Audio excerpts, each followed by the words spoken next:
교도하겠습니다.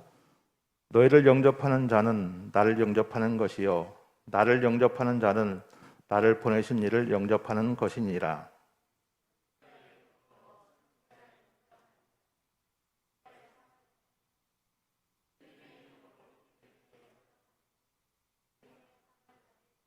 함께 하겠습니다.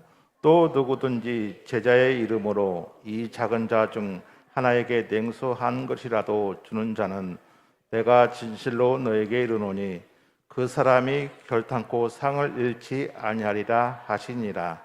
아멘. 시온 찬양대 찬양 있겠습니다.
정성한 목사님이 나오셔서 너희가 나다라는 말씀을 전하실 때 큰 은혜 받으시기 바랍니다.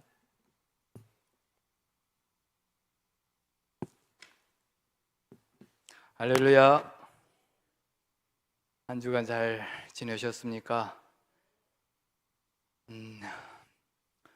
일부 예배 때도 고백을 했습니다마는 제가 지금 올해 들어서 일주일 단위로 살고 있습니다. 성도님들에게 말씀을 전하기 위해서 말씀 준비하다 보니 일주일 단위로 살게 됐는데, 말씀 준비할 때마다 제가 제대로 말씀을 전하고 있는지 늘 제 자신에게 되묻곤 했었습니다. 그런데 이번 주에는 더 정말 제가 제대로 우리 신동교회 성도님들에게 말씀을 전하고 있는지, 말씀을 전할 자격이라도 있는지 깊이 생각을 하게 됐습니다. 말씀을 전하는 제가 말씀을 전하는 우리 주님의 통로요 도구인데, 저도 농사를 지어보지만 도구가 마땅치 않으면 일의 능률도 안 오르고 제대로 일을 할 수가 없는데, 우리 주님께서 여러분에게 하시는 말씀이 참 많으실 텐데 제가 제대로 연장 노릇하나 도구 노릇하나 싶었습니다. 그래서 사실상 우리 정연옥 목사님한테 전화해서 이번 주부터는 설교 못 하겠다고 하고 싶은 생각이 이만큼 올라왔는데, 그래도 약속을 했는데 싶어서 그냥 왔습니다.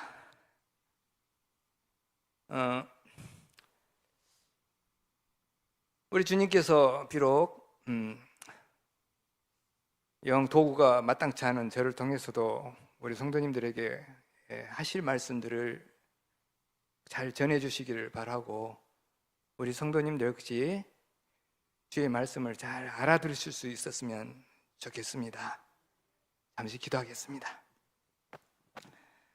아버지 하나님, 이 종이 다시 감히 주님의 말씀을 들고 섰습니다.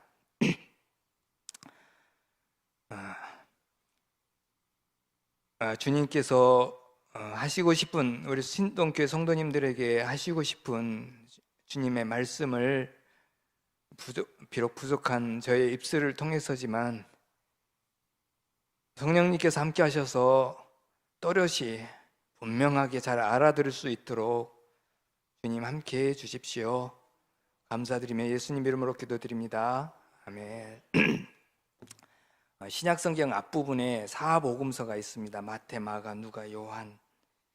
이 사복음서는 예수님의 행적과 하신 말씀들이 기록되어 있습니다.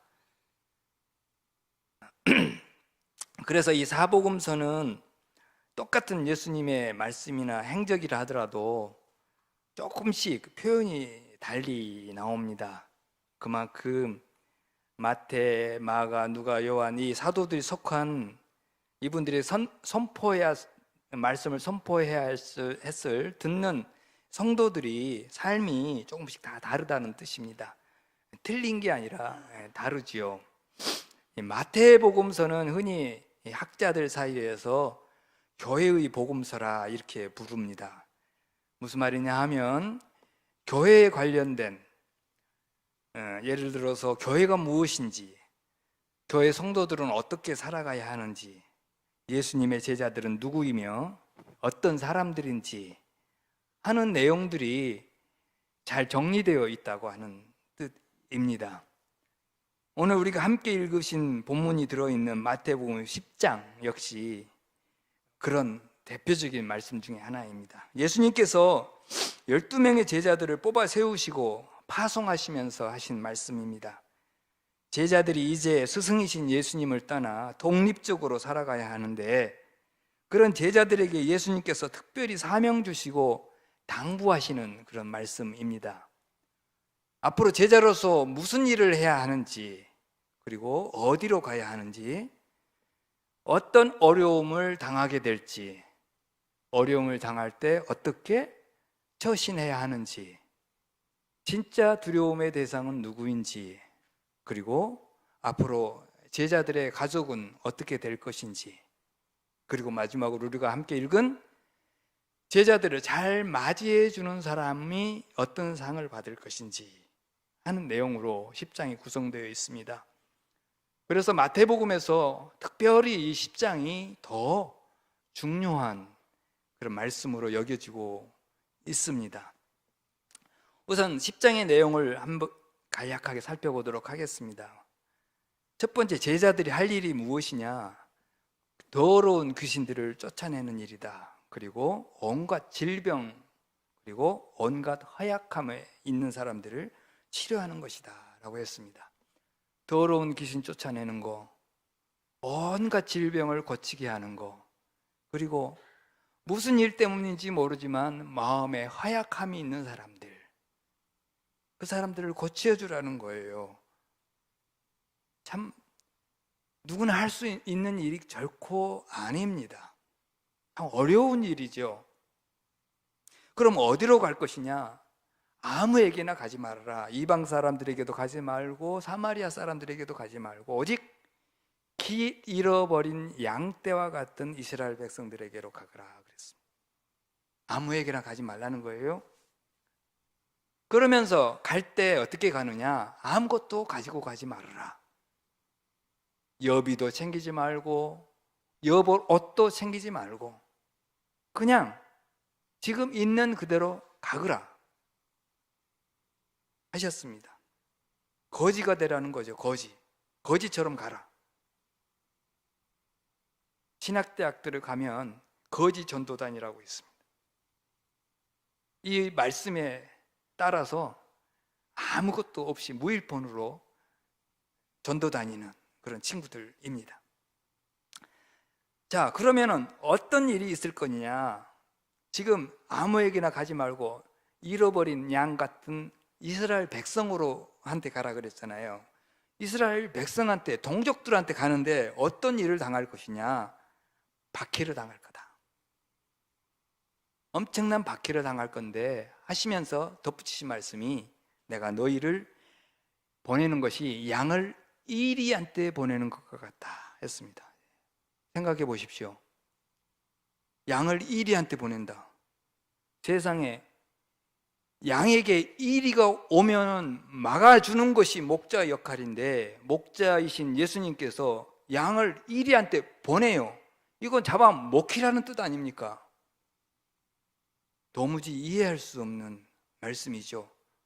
그러면서 또 덧붙이신 말씀이 뱀같이 지혜롭고 비둘기같이 순결하라고 하셨어요. 아니, 아예 처음부터 이리한테 보내시지를 말지. 양을 이리한테 보내면서 뱀같이 지혜롭고 비둘기같이 순결하라. 이건 무슨 말씀입니까? 23절에 보면 너희가 박해를 받거든 피하라 그랬어요. 쉽게 얘기해서 도망치라는 겁니다. 그게 뱀같이 지혜로운 겁니다. 제자들에게 너희들이 뱀같이 지혜로워야 한다 했을 때는 박해가 오는 징조를 잘 파악해서 온다 싶으면 무조건 피해라는 거예요. 도망치라는 거예요.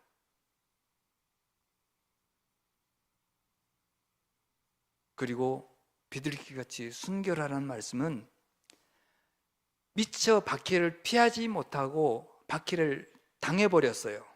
그럴 때 어떻게 할 거냐? 그 위기 상황을, 박해 상황을 모면하려고 말을 꾸며대거나 거짓 증언하지 말라는 거예요. 내가 지금 잡혀가고 있는데 법정 앞에서, 박해자들 앞에서 무슨 말을 하지?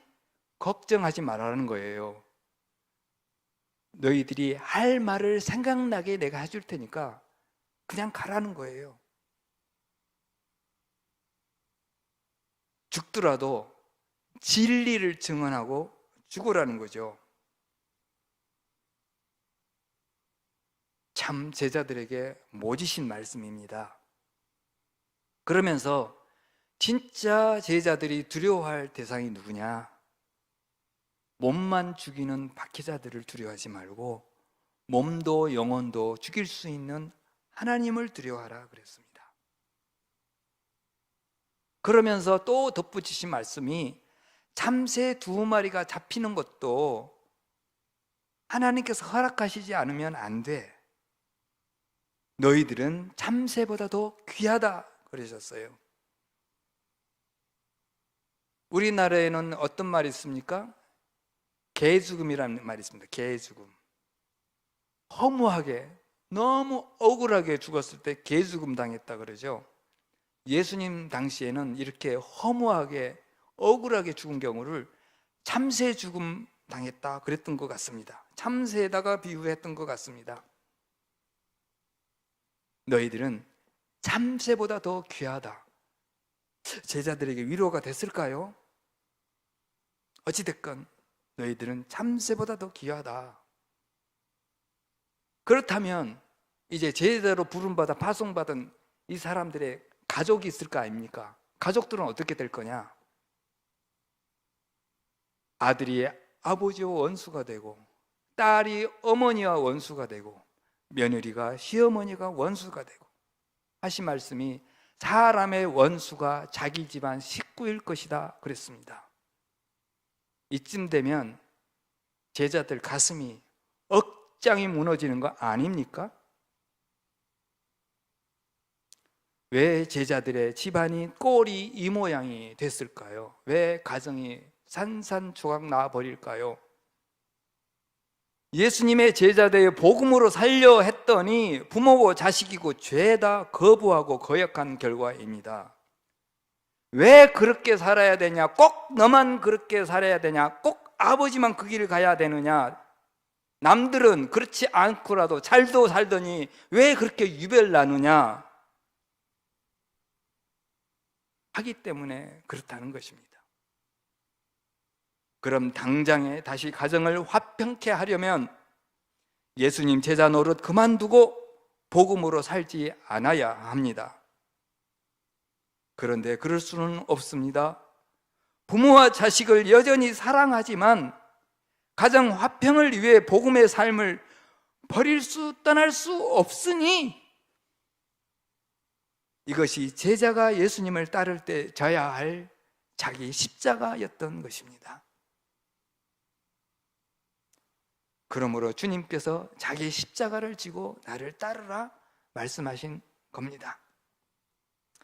이쯤 되면 적어도 마태복음 10장의 내용에 따르면 그 어느 누구라도 내가 예수님의 제자가 되겠습니다 하고 따라 나설 수 있겠습니까? 실제로 예수님이 불렀던 사람들 가운데 나를 따르라 했을 때 일단 집에 가서 부모님 장례식 하고 올게요, 밭 갈고 올게요, 장가 가고 올게요 했던 사람들이 있었던 것 같습니다. 아시죠? 그런 말씀이 있다는 것?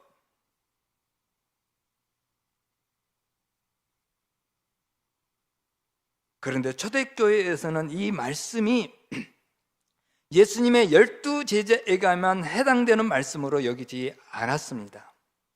예수를 구세주로 고백하며 세례를 받고 교회 공동체에 들어온 신자라면 누구나 다 자신들을 이 마태복음 10장에 해당되는 제자라고 여겼습니다. 그래서 초대교회에 붙어서는 예수님의 12제자를 사도라 불렀고 모든 신자들을 제자라 불렀습니다. 사도행전에 이렇게 나옵니다. 예수님의 제자였던 분들을 사도라고 불렀고 예수님을 믿고 따르는 신자들을 제자라 불렀던 것입니다. 또한 복음이 모든 민족에게 전파될 때마다 그곳의 초대교회 신자들 역시 모두 자신들을 예수님의 제자로 고백하고 살면서 무진 박해를 이겨냈습니다. 10장의 내용이 어떤 특별한 소위 주의 종들에게만 해당되는 말씀으로 여기지 않았다는 것입니다. 우리 성도님들, 오래 예수 믿으신 분들, 부모님이나 할아버지 할머니에게 들었던 이야기들을 한번 기억해 보십시오. 저도 마찬가지입니다. 도대체 요즘에 찾아볼 수 있는 성도들일까 싶은 삶을 사셨습니다. 그들은 그래서 예수쟁이라 불렀습니다. 예수쟁이. 결코 칭찬하는 말이 아니었습니다. 예수쟁이라는 소리 듣고 예수 믿으며 살았습니다. 이상 예수님의 제자들은 어떤 사람인가 하는 이 예수님의 말씀을 기억하면서 오늘 본문 말씀을 들으셔야 합니다. 40절에 이와 같은 너희를 영접하는 자는 나를 영접하는 것이요 나를 영접하는 자는 나를 보내신 이를 영접하는 것이라 하셨습니다. 바로 그런 제자, 아무것도 가지고 있지 않는 제자, 언제 받게 받을지 모르고 언제 죽을지 모르고 이미 가정은 붕괴되어 있는 그 제자, 너희를 영접하는 자, 너희를 영접하는 자, 곧 나를 영접하는 자야. 그리고 하나님 아버지를 영접하는 자야. 제자와 예수님과 하나님 아버지를 동일하게 여기는 말씀입니다. 내가 너야, 네가 나고. 우리 예수님께서 그 제자들 듣기에 가슴 저리고 정말 가슴이 찢어질 것 같은 그 말씀을 하신 다음에 마지막에 하신 이 말씀, 마지막으로 해주고 싶으셨던 우리 주님의 말씀이 바로 이 한마디입니다. 너희들이 나다. 너희가 나다. 이 말씀을 초대교회 성도들은 주님께서 너희들이 나다, 우리가 주님이라고 하셨으니까 우리 교회가 주님이구나. 그래서 사도 바울 선생님은 교회는 그리스도의 몸, 이렇게 말씀하신 겁니다. 그래서 우리 장로님들이 대표 기도하실 때마다 주의 몸된 교회라고 기도하는 이유가 이 말씀의 근거에 있는 것입니다. 지난주 우리가 보았던 말씀 출애굽기 33장 11절에 보면 하나님께서 모세를 친구처럼 대하며 말씀하셨다 하셨습니다. 그런데 오늘 말씀에서 예수님은 자신을 제자들과 동일시하셨습니다. 너희들이 나다. 너희들이 나다. 예수 제자의 삶을 살아가는 너희가 나다. 상징적인 말이 아닙니다. 너희가 나다. 그래서 박해받고 있을 때 예수님도 박해받으시는 거고, 제자가 슬퍼하고 있을 때 예수님도 슬퍼하시는 것이고, 제자들이 영광을 보고 기뻐할 때 주님도 기뻐하시는 겁니다.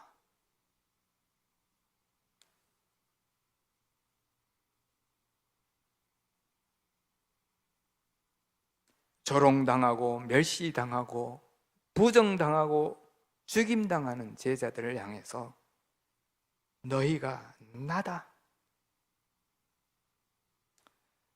42절에 또 누구든지 제자의 이름으로 이 작은 자 중 하나에게 냉수 한 그릇이라도 주는 자는 이라는 말씀이 있습니다. 다시 말하면 이 작은 사람 가운데 하나에게 내 제자라고 해서 냉수 한 그릇이라도 주는 사람은 이라는 뜻입니다.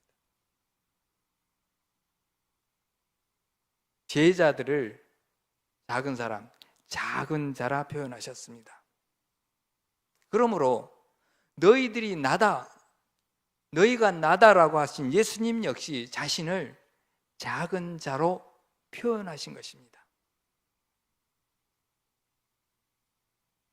제자들 곧 예수님이요, 예수님 곧 작은 자입니다.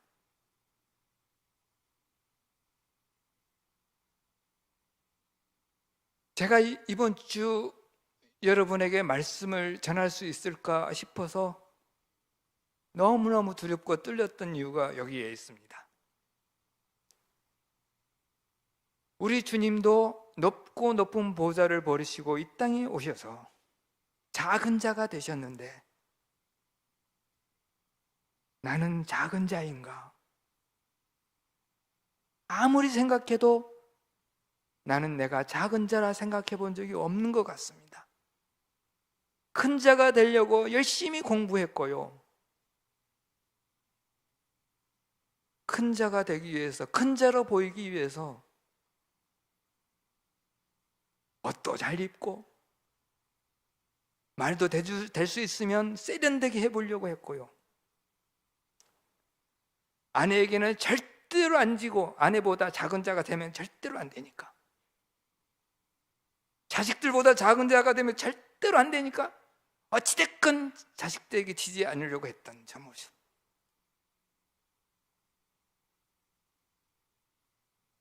아, 야곱이가 따로 없구나. 그 누구에게도 져보려고 하지 않았던, 이겨보려고 했던 나의 모습.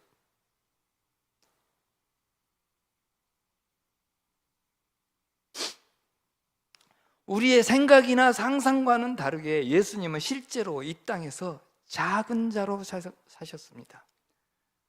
나는 섬김을 받으러 온 것이 아니라 섬기러 왔다. 이 세상에서 누가 섬깁니까? 조금이라도 낮은 자가 나보다 조금이라도 높은 자를 섬기는 거 아닙니까? 더 높은 사람이 어떻게 자기보다 낮은 사람을 섬깁니까?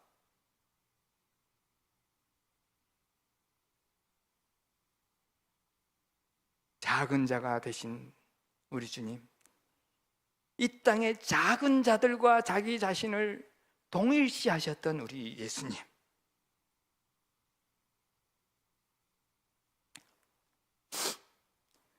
예수님이 자신을 작은 자와 동일시하셨다는 것을 체험한 사람들 이야기를 우리는 종종 듣습니다. 우리 성도님들도 살아오시면서 한두 번쯤은 들었을 것입니다. 지금은 돌아가셨지만 아동 문학가이신 권정생 선생님이라는 분이 계십니다.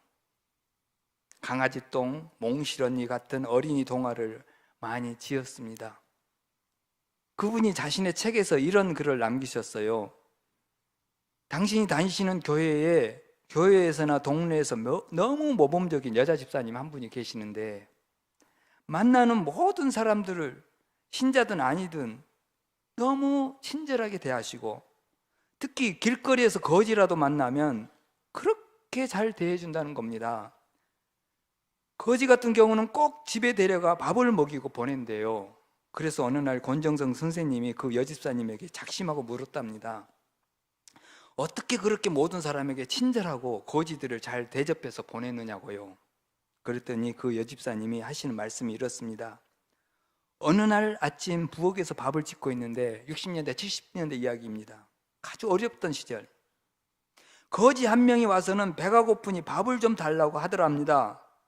그 말을 들은 여집사님은 그렇잖아도 궁핍한 살림에 가족 먹일 밥도 부족한데 그러나 싶어서 줄 밥 없다고 돌려보냈답니다. 그러자 거지가 실망하며 뒤돌아 집을 나가는데 그 여집사님이 언뜻 보니 그 거지의 뒷모습이 사진 액자에서 보던 예수님의 뒷모습과 꼭 닮았더라는 겁니다. 집사님은 깜짝 놀라 뛰어나가 막 대문을 나선 그 거지를 찾았는데 아무리 온 동네를 뒤져도 그 거지를 찾을 수 없었답니다. 그래 다시 집으로 돌아와 부엌에 주저앉은 그 여집사님은 내가 배고픈 예수님 밥 한 그릇 안 드리고 쫓아냈다는 생각에 엉엉 울었답니다.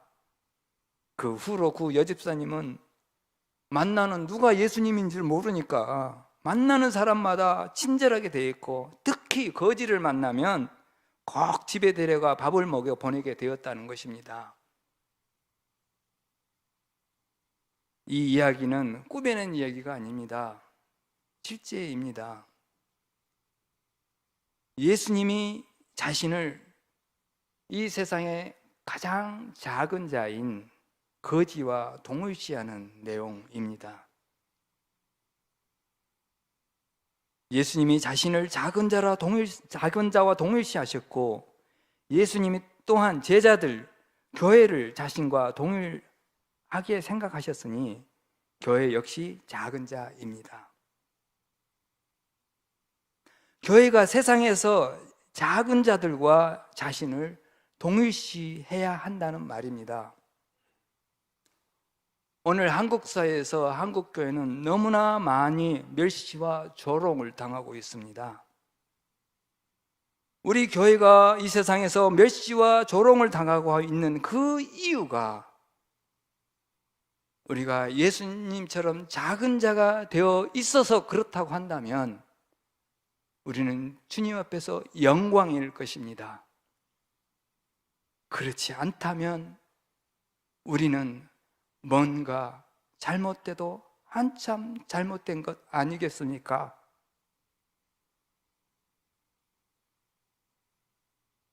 오늘 본문 말씀에 상이라는 단어가 3번 반복되고 있습니다. 선지자의 이름으로 선지자를 영접하는 자는 선지자의 상을 받고, 의인의 이름으로 의인을 영접하는 자는 의인의 상을 받고, 제자라는 이름으로 작은 자 하나라도, 냉수 한 그릇, 차가운 물 한 그릇이라도 주는 자는 결단코 상을 잃지 않을 것이다 하셨습니다. 선지자, 의인, 작은 자 모두 제자들을 뜻하고, 이는 곧 예수님을 뜻하기도 합니다. 중요한 것은 상이라는 말입니다. 상. 우리는 상에 관심이 많습니다. 상 준다고 하면 힘이 납니다. 그렇죠? 얼마나 상 받고 싶습니까? 신약 성경은 헬라어로 기록되어 있습니다. 당시 헬라어가 공통어였기 때문에요. 이 헬라어 원문에 상이 미스톤이라는 말로 쓰여 있는데, 이 미스톤이라는 말은 노동자들이 하루 일하고 받는 품삯을 말합니다. 하루 일하고 받는 품삯. 선지자를 선지자로 영접하고, 의인을 의인으로 영접하고, 작은 자에게 물 한 그릇 대접하고 받게 되는 상이 노동자가 하루 일하고 받는 품삯과 같다는 뜻입니다.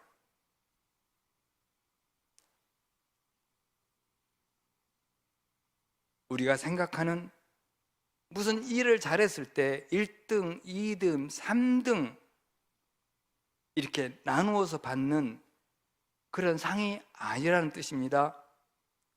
능력별로 실력 따라서, 성과에 따라서 많고 적게 주는 그런 보상이 아니라는 뜻입니다.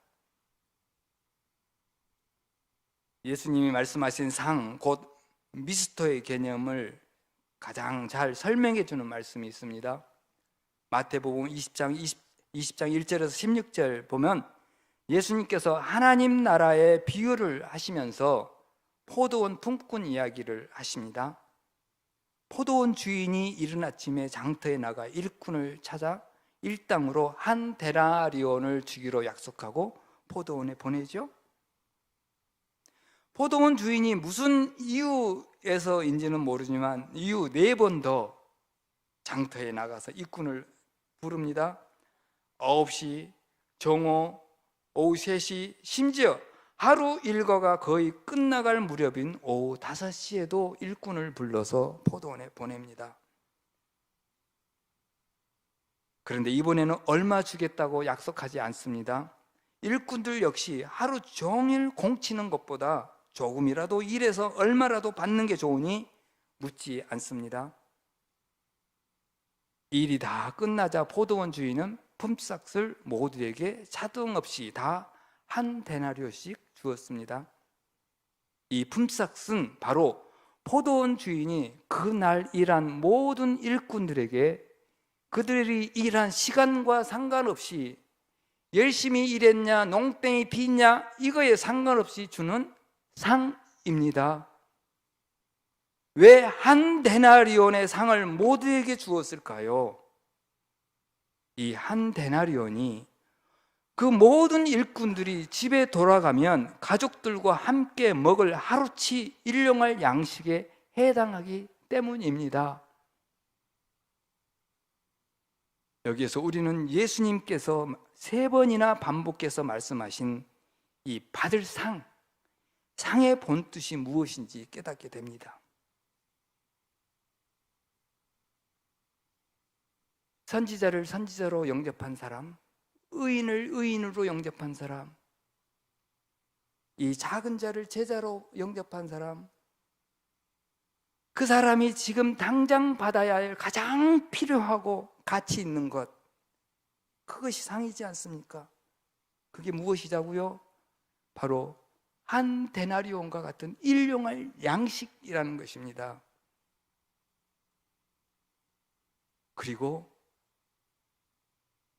지금 당면한 일꾼들에게 일 마친 일꾼들에게 당면한 것은 한 데나리오를 받는 것이듯 제자들이 지금 받을 당면한 상, 제자를 제자로 영접한 사람이 받을 당면한 상은 첫 번째 일용할 양식이고, 그 다음 이들이 계속해서 지속적으로 받아야 할 상이 있는데 그 상은 영생, 영원한 생명이라는 것입니다. 여기에서 우리는 출애굽기 이스라엘 백성들이 마라에서 쓴물을 마시게 되었을 때 우리 주님께서, 하나님께서 이스라엘 백성들을 어떻게 대하셨던가요? 자신을 치료하는 하나님이라 가리키시면서 첫 번째 당면한 문제, 쓴물을 단물로 바꿔주셨습니다. 지금 당장 해결해야 될 문제잖아요. 또 무엇을 하셨습니까? 말씀을 주시면서 이 생명의 말씀 안에서 남은 생애를 살아가도록, 즉 말씀 안에서 구원의 삶을 살아가도록 영생을 허락하셨습니다. 이게 상의 개념입니다.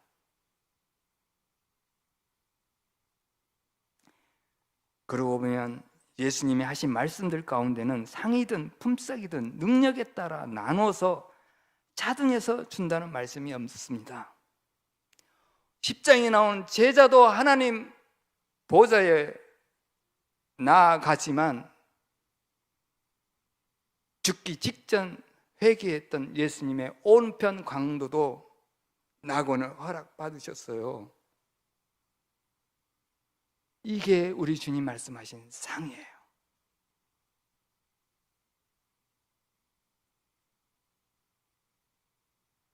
제 친구 이야기를 하나 하겠습니다.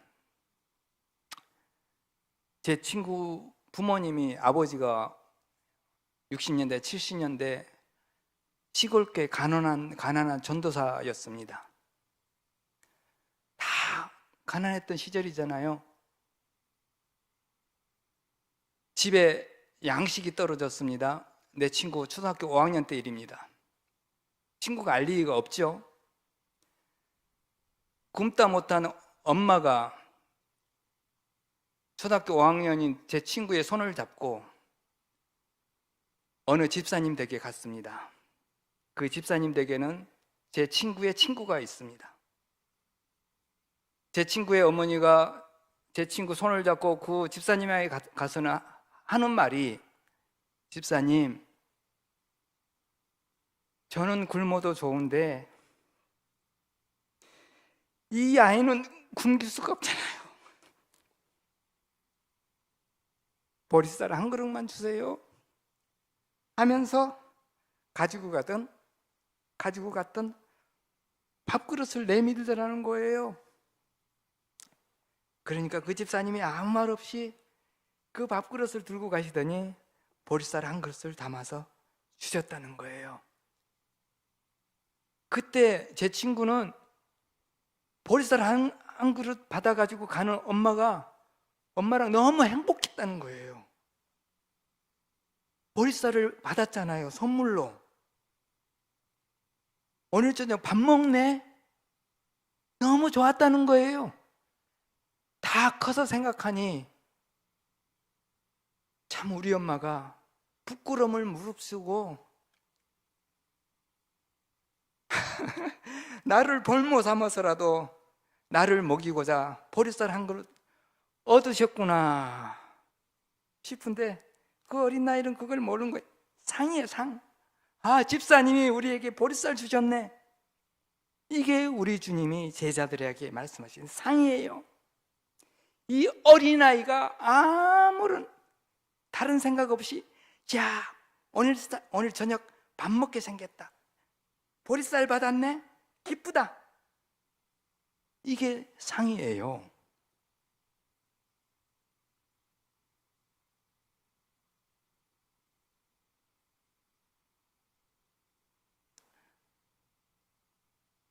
그래서 우리 주님께서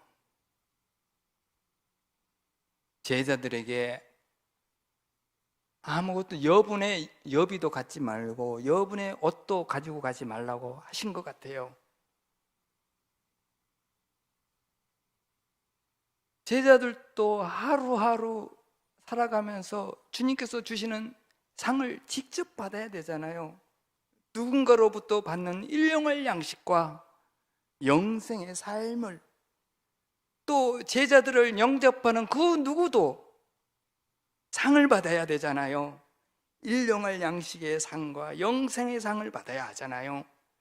사랑하는 성도 여러분, 우리 주님께서 여러분에게 어떤 상을 약속하셔야 만족하시겠습니까?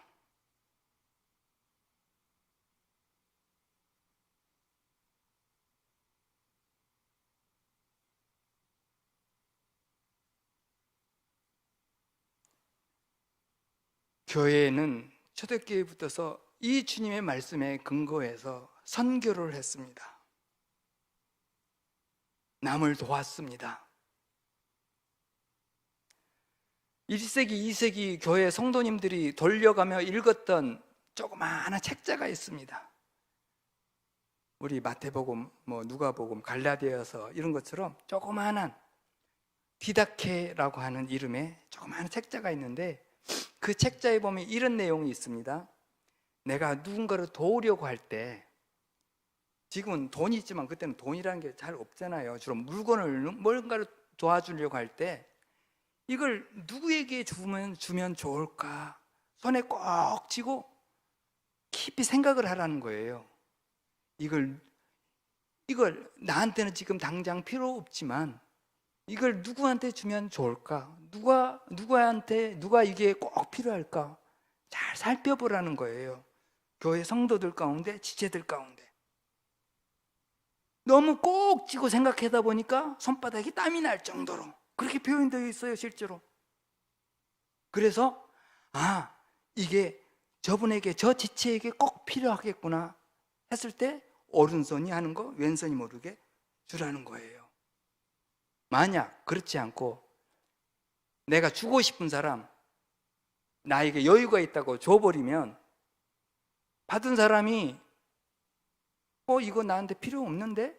나 이거 있는데? 하면 그 물건을 지으신 하나님이신데, 하나님이 지으신 그 물건이 엉뚱한데 정말 가야 할 사람한테 가지 않고 엉뚱한 사람한테 가 있다는 거예요. 초대교회 성도님들이 넉넉해서 남을 도운 게 아닙니다. 잉여가 있어서 남을 도운 거 아닙니다. 우리 공부해서 알지요? 잉여 때문에 이 사회가 죄가 있습니다.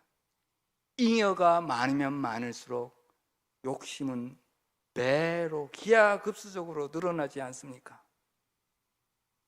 교회가 남는 것이 있어서 선교하는 게 아닙니다. 일용할 양식을 아껴서 선교하는 것입니다. 여러분, 60년대, 70년대 기억하십니까? 우리 어머니들, 우리 할머니, 할아버지들이 어떻게 교회 아침에 무엇을 했던가요? 매일 아침마다 밥할 때 무엇을 했던가요? 밥할 양식에서, 보리쌀에서, 혹쌀에서 한 숟가락을 떠서 항아리에다가 부었습니다. 그게 성미입니다.